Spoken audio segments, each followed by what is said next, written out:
জানেন কি, যে মানুষটি অক্ষরের সাথে আমাদের পরিচয় করালেন সেই বিদ্যাসাগরের নাকি পরীক্ষা নিয়ে বেজায় ভয় ছিল। পরীক্ষার সময় এলেই তার টিকির নাগালই পাওয়া যেত না, এদিক ওদিক পালিয়ে বেড়াতেন। একরকম জোর করেই ভয় কাটিয়েছিলেন শিক্ষক প্রেমচন্দ্র তর্কবাগীশ। রচনা লিখতে হবে ঈশ্বরচন্দ্রকে, বিষয় সত্য কথনের মহিমা। প্রেমচন্দ্র রীতিমতো ধরে বেঁধে পরীক্ষায় বসালেন। পরীক্ষায় তো বসলেন, কিন্তু কিছুতেই আর লেখা আসে না।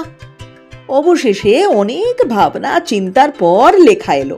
ঈশ্বর ধরেই নিয়েছিলেন লেখা পড়ে নির্ঘাত তিরস্কার জুটবে। কিন্তু কি আশ্চর্য, শুধু প্রশংসা নয়, মিলল 100 টাকা পুরস্কার। ঈশ্বরচন্দ্রের পরীক্ষা ভীতি কেটে গেল সেই থেকে। বিদ্যাসাগরকে নিয়ে আরো একটা মজার কথা শেয়ার করি। শোনা যায় বাবার নির্দেশ অমান্য করতে পারলেই নাকি পরম তৃপ্তি মিলত ঈশ্বরের। 1957 সালে কলকাতা বিশ্ববিদ্যালয়ের বিদ্যাসাগর বক্তৃতা মালার প্রথম বক্তা বিনয় ঘোষ, তার লেখাতেই আছে ঠাকুরদাস বন্দ্যোপাধ্যায় স্নানের কথা বললেই 2-3 দিন পুকুরের ধার কাছ মারাতেন না, আর যেদিন মানা করতেন সেদিন বিদ্যাসাগরকে কোনোভাবেই পুকুর থেকে তোলা যেত না। শেষ পাতে আরেকটি তথ্য দিয়ে রাখি, বিদ্যাসাগরের টিকি বেঁধে রাখার আসল কারণ নাকি মোটেও অধ্যবসায় ছিল না, বাবার মারের হাত থেকে রেহাই পেতেই এই পন্থা অবলম্বন করেছিলেন ঘুম কাতুরে ঈশ্বরচন্দ্র।